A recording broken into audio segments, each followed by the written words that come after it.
Friends या पूर्व आम 2 नंबर II करते आज आम करवा IV आउ V number IV number question कौन कौन देख कौन गोटे चित्र अच्छी ABC एठारे देख BAC कोण PAC कोण सहित ADC कोणटा सर्वसम अच्छे AC दैर्घ्य दे 12 सेंटीमीटर और BC दैर्घ्य दे 15 सेंटीमीटर ADC क्षेत्रफल 32 वर्ग सेंटीमीटर दे देती पचार ABD क्षेत्रफल निर्णय कर ताले ठीक अच्छे। चलो आम प्रॉब्लम को सॉल्व करवा। देख चित्र दे दी चित्र अंकित ये है A B C से BAC एक कोण मैंने एक कोण और एक कोण ADC कोण कोटा एक कोणटा सेटा हमर समान अच्छे आउ कौन एसीटा दे 12 देख एसीटा के 12 सेंटीमीटर तापर बीसीटा दे के 15 सेंटीमीटर 15 सेंटीमीटर आउ कौन दे ना ADC क्षेत्रफल ADC त्रिभुजर क्षेत्रफल आमे बाहर करवा ABD माने ये त्रिभुजर क्षेत्रफल आमे बाहर करवा। अच्छा प्रथम ABC त्रिभुज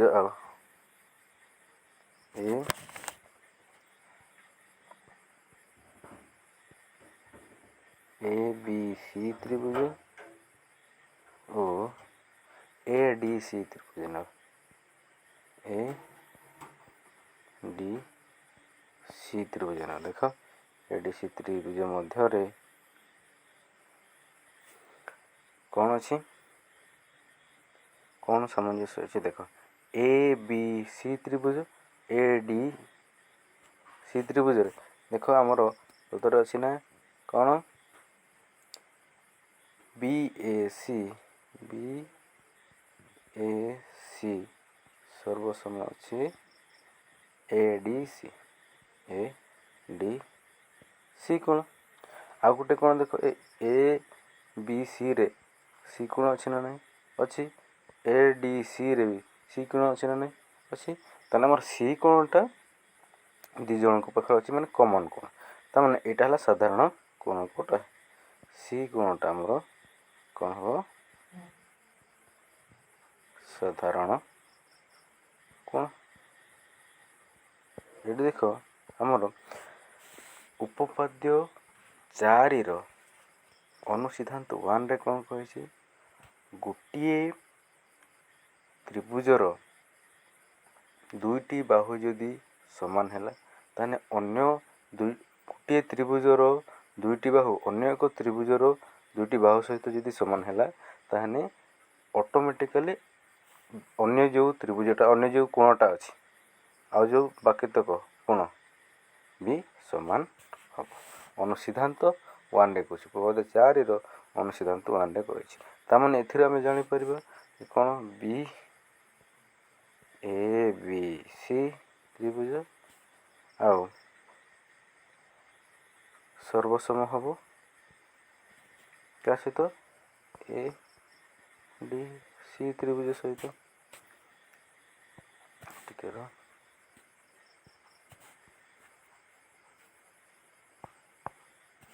कोटा ADC त्रिभुज सहित यदि सदृश हेले ताने सेमानंकर बाहुर अनुपात मध्य समान हम यदि बाहुर अनुपात समान हेले ताने कौन नेबा देख आम नहीं जावा ये BC देख यही कोणर तार सम्मुखीन बाहु किए हम BC आ यही कोणर सम्मुखीन बाहु किए हम ADC कोणर सम्मुखीन बाहुटा किए हम AC ହଁ କି ନାହିଁ। ଆଚ୍ଛା ଆମେ ଆଉ ଗୋଟେ ଜିନିଷ ଜାଣିଛନ୍ତି, ଦେଖ ଆମର ଉପପାଦ୍ୟ ପାଞ୍ଚର ପ୍ରମେୟ 1.3ରେ ଦେଇଛି। ପ୍ରମେୟ 1.3ରେ କ'ଣ ଦେଇଛି ଦେଖ, ପ୍ରମେୟ 1.3ରେ ଦେଇଛି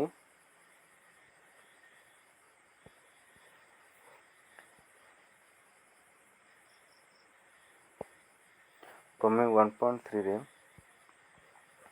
କହିଛି ସଦୃଶ ତ୍ରିଭୁଜର କ୍ଷେତ୍ରଫଳର ଅନୁପାତ ସେମାନଙ୍କର ଅନୁରୂପ ବାହୁମାନଙ୍କର ଅନୁପାତର ବର୍ଗ ସହିତ ସମାନ ହେବ। ଏଇଟା ଦେଇଛି କେଉଁଠି ନା ପ୍ରମେୟ 1.3ରେ, ଉପପାଦ୍ୟ 5ର ପ୍ରମେୟ 1.3ରେ। ଠିକ୍ ଅଛି। ଦୁଇଟି ସଦୃଶ ତ୍ରିଭୁଜର କ୍ଷେତ୍ରଫଳର ଅନୁପାତ ସେମାନଙ୍କର ଅନୁରୂପ ବାହୁମାନଙ୍କର ଦୈର୍ଘ୍ୟର ଅନୁପାତ ସହ ସମାନ ହେବ। ତାହେଲେ ଏଥିରେ ଆମେ ତାହେଲେ କ'ଣ ଜାଣିଲେ ଦେଖ, ଆମେ ଜାଣିଲେ ଏ ବି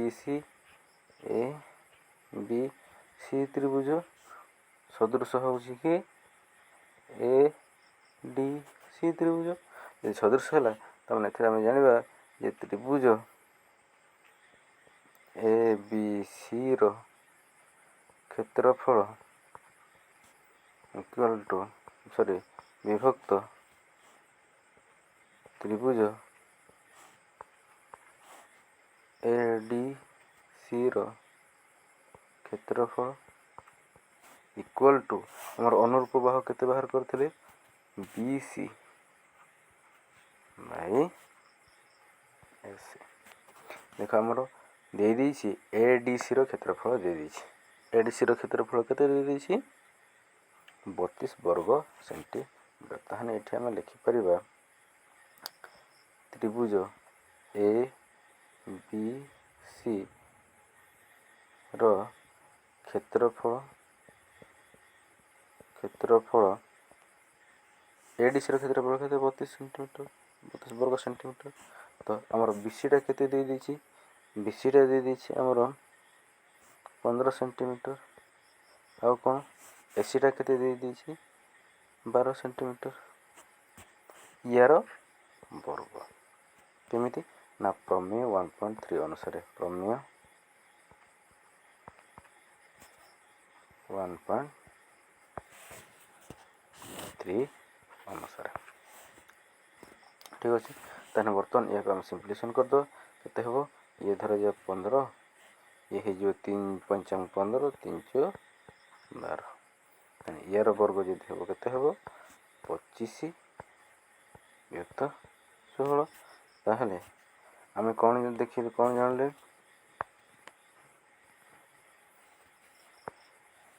ଏଥିରେ ଆମେ ଜାଣିଲେ ଯେ ଏ ବି ସି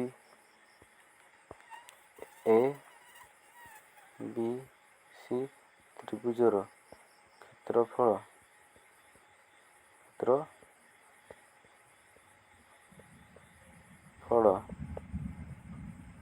ଇକ୍ୱାଲ୍ ଟୁ ସେପଟେ କେତେ ଥିଲା, ଆମେ ପାଇଥିଲେ କେତେ 25 ବିଭକ୍ତ 24। କେତେ ପାଇଥିଲେ ଆମେ 25 ବିଭକ୍ତ 16 ପାଇଥିଲେ, ନାଇଁ କି 25 ବିଭକ୍ତ 16। ତାହେଲେ ଏଠି କେତେ ହେବ, 25 ଏପଟେ ବିଭକ୍ତ ହେଇଥିଲା ସେ କ'ଣ ହେଇଯିବ ଏପଟେ ଆସିଲେ 32/16। ତାହେଲେ ଇଏ ହେଇଗଲା କେତେ, 16 ଦୁଣେ 32, ଇଏ ହେଇଗଲା 25 ଦୁଣେ 50 ବର୍ଗ ସେଣ୍ଟିମିଟର। ଏତିକି ବାହାରିଲା। ତାହେଲେ ଆମର ଏ ବି ସିଟା ବାହାରିଲା। କ'ଣ କହିଲା, ଆମର ଏ ବି ସିଟା ଏଇ ଯେଉଁ ତ୍ରିଭୁଜର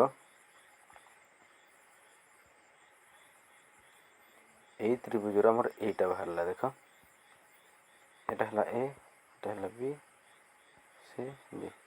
ଏଇ ତ୍ରିଭୁଜର କେଉଁଟା ବାହାରିଲା, ଏଇ ଏ ବି ସି ତ୍ରିଭୁଜ ଟୋଟାଲ୍ ତ୍ରିଭୁଜଟା କ୍ଷେତ୍ରଫଳ ବାହାରିଲା। ଟୋଟାଲ୍ ତ୍ରିଭୁଜର କ୍ଷେତ୍ରଫଳ ବାହାରିଛି, ଆଉ ଏ ଡି ସିର କ୍ଷେତ୍ରଫଳ ଦେଇଦେଇଛି। ତାହେଲେ ଆମର ଏ ବି ସିର କ୍ଷେତ୍ରଫଳ ଆରାମସେ ବାହାର କରିପାରିବା। ତାହେଲେ କ'ଣ ହେବ, ଆମର ଏ ବି ସି, ଆମର ଏ ବି ଡି ତ୍ରିଭୁଜର କ୍ଷେତ୍ରଫଳ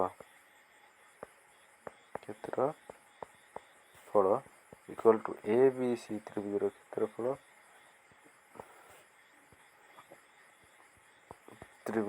କ୍ଷେତ୍ରଫଳ ମାଇନସ୍ ଏ ଡି ସି ତ୍ରିଭୁଜର କ୍ଷେତ୍ରଫଳ। ତାହେଲେ କେତେ ହେବ ଦେଖ, ଆମର ଦେଇଦେଇଛି ଏ ବି ସି ର କ୍ଷେତ୍ରଫଳ କେତେ ବାହାର କରିଛେ ଆମେ 50 ବର୍ଗ ସେଣ୍ଟିମିଟର, ଆଉ ଏ ଡି ସି ର କେତେ ଦେଇଛି 32 ବର୍ଗ ସେଣ୍ଟିମିଟର।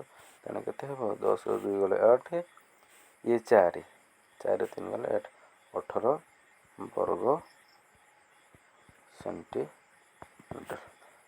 ଠିକ୍ ଅଛି। ତାହେଲେ ଆମର କ୍ୱେଶ୍ଚନରେ କ'ଣ ବାହାର କରିବା ପାଇଁ କହିଥିଲେ ଏ ବି ଡି। ତାହେଲେ ଆମର ଏ ବି ଡି ତ୍ରିଭୁଜର କ୍ଷେତ୍ରଫଳ କେତେ ବାହାର କଲେ 18 ବର୍ଗ ସେଣ୍ଟିମିଟର। ତାପରେ ନେକ୍ସଟ କ୍ୱେଶ୍ଚନ ଦେଖିବା। ଭି କ'ଣ କହିଲା, ଭି କ୍ୱେଶ୍ଚନ କହିଲା ଏ ବି ସି ତ୍ରିଭୁଜର A B equal to 5 centimetre, B C equal to 7 centimetre ଓ C A equal to 9 centimetre ଦେଇଛି। ଆଉ ପି କ୍ୟୁ ଆର୍ ସଦୃଶ ଏ ବି ସି ଏବଂ ତ୍ରିଭୁଜ ପି କ୍ୟୁ ଆର୍ର ପରିସୀମା ଦେଇଦେଇଛି 63 ସେଣ୍ଟିମିଟର। ହେଲେ P Q R P R ନିର୍ଣ୍ଣୟ କର। ତାହେଲେ ମୁଁ ଗୋଟେ ଚିତ୍ର ଅଙ୍କନ କରିଦେବା।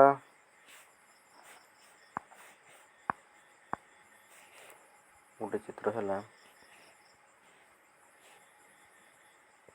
ଏ ବି ସି, ଆଉ ଗୋଟେ ଚିତ୍ର ହେଲା ପି କ୍ୟୁ ଆର୍। ଏ ବି ଦେଇଦେଇଛି 5 ସେଣ୍ଟିମିଟର, ଏବେ କେତେ ଏ ବିଟା ଦେଇଦେଇଛି 5 ସେଣ୍ଟିମିଟର, ଏବେ କେତେ ଦେଇଦେଇଛି 5 ସେଣ୍ଟିମିଟର। ବି ସି ଦେଇଦେଇଛି 7 ସେଣ୍ଟିମିଟର, ଆଉ ସି ଏ ଦେଇଛି 9 ସେଣ୍ଟିମିଟର। ତାପରେ ଏଠି ଆମର ଆଉ କ'ଣ ଦେଇଛି ପି କ୍ୟୁ ଆର୍ ତ୍ରିଭୁଜର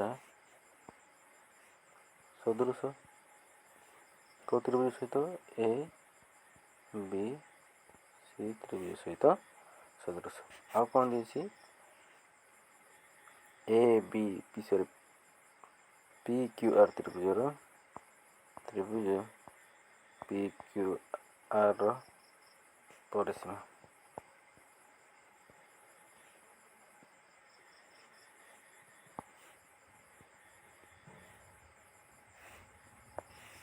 କ'ଣ ଦେଇଛି ପରିସୀମା କେତେ ଦେଇଛି 63 ସେଣ୍ଟିମିଟର। ତାହେଲେ ଆମେ କ'ଣ ବାହାର କରିବା ପି କ୍ୟୁ କେତେ, ଏ ପି କ୍ୟୁଟା କେତେ, କ୍ୟୁ ଆର୍ଟା କେତେ, ଏସବୁ ବାହାର ଦରକାର, ସବୁ ଆମେ ବାହାର କରିବା। ଆମେ ଜାଣିଛନ୍ତି କ'ଣ କେତେଟା ଦେଇଛି ପି କ୍ୟୁ ଆର୍ ଆଉ ଏ ବି ସିଟା ଦୁଇଟା ସଦୃଶ ତ୍ରିଭୁଜ। ତାହେଲେ ଆମେ କ'ଣ ଲେଖିପାରିବା ତାଙ୍କର ଅନୁରୂପ ବାହୁ ଗୁଡ଼ିକର ଅନୁପାତ ସମାନ ହେବ। ତାହେଲେ ପି କ୍ୟୁ ସହିତ ଅନୁପାତ ଏ B equal two Q R ଅନୁପାତ କେତେ ହେବ ବି ସି ଇକ୍ୱାଲ୍ ଟୁ ପି ଆର୍ ଅନୁପାତ ଏ ସି ହେବ। ତ ୟାକୁ ମୁଁ ୟାକୁ ଏମିତି ଲେଖିପାରିବି ନା ନାହିଁ, ସବୁ ମିଶାଇ P Q plus Q R plus P R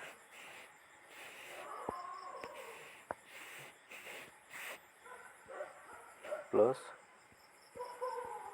P R by S sorry P R କେତେ ଲେଖିପାରିବି ପି କ୍ୟୁ ପ୍ଲସ୍ ଏଇଟା ସବୁ ଉପର ଲବଟାକୁ ସବୁ ମିଶାଇଦେବା P Q plus Q R plus P R ତଳଟା ବି ସେମିତି ମିଶାଇଦେବା A B plus B C plus A C. ତାହେଲେ ଏଇଟା ଆମର ୟା ସହିତ ସମାନ ହେବ ନା ଦେଖ କାହା ସହିତ ନା ପି କ୍ୟୁ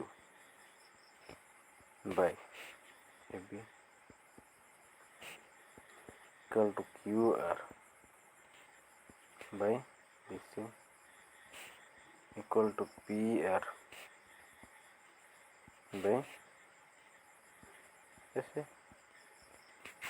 କେମିତି ହେଉଛି ଦେଖ ଆମେ ଯଦି ଆମର ଯଦି ଥିବ 1/2 ଇକ୍ୱାଲ୍ ଟୁ 2/4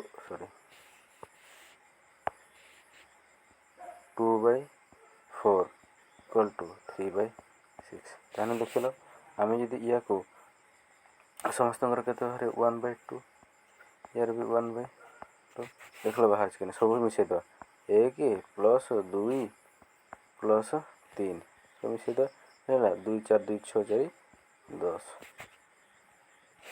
10 12 ହେବ ଏଇଟା 10 ହେବନି ଏଇଟା କେତେ ହେବ 12 ତାହେଲେ ହେଲା 2 5 2 3 2 5 1 6 ତାହେଲେ ଏଠି ହେଇଗଲା 6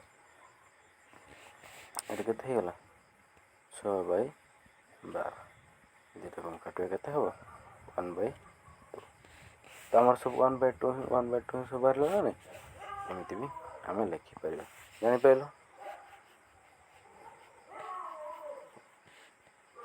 ତାହେଲେ ଆମେ ୟାକୁ ଏମିତି ବି ଲେଖିପାରିବା ପୁରା ଭଲ ଲୋକକୁ ସବୁ ମିଶାଇଦେବା ମିଶାଇ ଦେଇ ସାରିଲା ପରେ କ'ଣ ହରକୁ ସବୁ ମିଶାଇଦେବା ଏମିତି ବି ଲେଖିପାରିବା।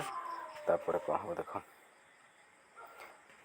ତାପରେ ଆମର ଏମିତି ଯଦି ଲେଖିପାରିବା ଆମେ ଦେଖ P Q plus Q R P Q plus Q R plus P ଆର୍ ଆମ ତ୍ରିଭୁଜର ପରିସୀମା ମାନେ ତ୍ରିଭୁଜର ପରିସୀମା ଅର୍ଥ କ'ଣ ବାହୁମାନଙ୍କର ସମଷ୍ଟି ତ ଇଏ ଆମେ ବାହୁମାନଙ୍କର ମାନେ ତ୍ରିଭୁଜର ଏ ବି ସି ତ୍ରିଭୁଜର ପରିସୀମା ଆମେ କହିପାରିବା ହଁ କି ନା ଯଦି ଏ ବି ସି ତ୍ରିଭୁଜର ପରିସୀମା ଆମେ କହିପାରିବା ତାହେଲେ କ'ଣ ହେବ ଦେଖ ଆମର ଏ ବି ସି ତ୍ରିଭୁଜ ଏ ବି ସିର ଏ ବି ସିର ପରିସୀମା ଆମେ କହିପାରିବା ଏ ବି ସି ତ୍ରିଭୁଜର ପରିସୀମା ଆମର ଏଇ ଦେଇଛି ହଁ ଏଇଟା ଅଛି କେତେ ଆମର ଏ ବି ପ୍ଲସ୍ ଏଇଟା ଏ ବି ସିର ନୁହଁ କାହାର ପି କ୍ୟୁ ଆର୍ ତାହେଲେ ଏଠି ଦେଇଛି କେତେ A B plus B C plus C equal to ଏଠି କେତେ ହେବ P Q by A B plus ଆମର ଦେଇ ଦେଇଛି Q R by B C equal to plus ନୁହଁ ଇକ୍ୱାଲ୍ ଟୁ ଏଠି ଦେଖି ଦେଇଛି ପି ଆର୍ ବାଇ ଏସ୍। ଦେଖ ଆମର ପରିସୀମାଟା ଆମକୁ ଜଣା ଅଛି ପରିସୀମାଟା କେତେ ଥିଲା ଦେଖ ପରିସୀମାଟା ଆମର କେତେ ଥିଲା 63 ସେଣ୍ଟିମିଟର ପି କ୍ୟୁ ଆର୍ ପରିସୀମା ଥିଲା 63 ସେଣ୍ଟିମିଟର ତାହେଲେ ପି କ୍ୟୁ ଆର୍ ପରିସୀମା କେତେ 63 ଏବିଟା କେତେ ଆମର ଏବିଟା କେତେ ଥିଲା ଦେଖ ଏବିଟା ଆମର 5 ସେଣ୍ଟିମିଟର ବିସିଟା 7 ସେଣ୍ଟିମିଟର ଏବିଟା 5 ସେଣ୍ଟିମିଟର ବିସିଟା 7 ସେଣ୍ଟିମିଟର ସେଇଟା 9 centimetre equal to P Q ଆମକୁ ଜଣା ଅଛି କି ନାଇଁ ପି କ୍ୟୁ ସେମିତି ଥାଉ ଏବିଟା କେତେ 5 ଇକ୍ୱାଲ୍ ଟୁ କ୍ୟୁଆର୍ଟା ଜଣା ଅଛି ନାଇଁ ବିସିଟା କେତେ 7 centimetre equal to P R by ଏସିଟା କେତେ 9 ସେଣ୍ଟିମିଟର ୟାକୁ ଯଦି ଆମେ ସରଳ କରିବା କେତେ ହେବ ଦେଖ 63 ବାଇ 9 7 16 5 21 କେତେ ହେବ 61/21 ଇଏ ହେଇଗଲା P Q Bai 5 equal to Q R Bai 7 equal to P R Bai 9 ତାହେଲେ ଏଠି ଆମେ କ'ଣ ମିଳିଲା ୟାକୁ ଯଦି ସିମ୍ପ୍ଲିଫାଇ କରିବା 21 ଦୁଗୁଣେ କେତେ 63 21 3 63 ତାହେଲେ 21 3 ଇକ୍ୱାଲ୍ ଟୁ କେତେ ହେବ P Q Bai 5 equal to Q R Bai 7 equal to P R Bai 9 ଏଇଟା ଏପଟେ ଲେଖିଦେଉଛୁ।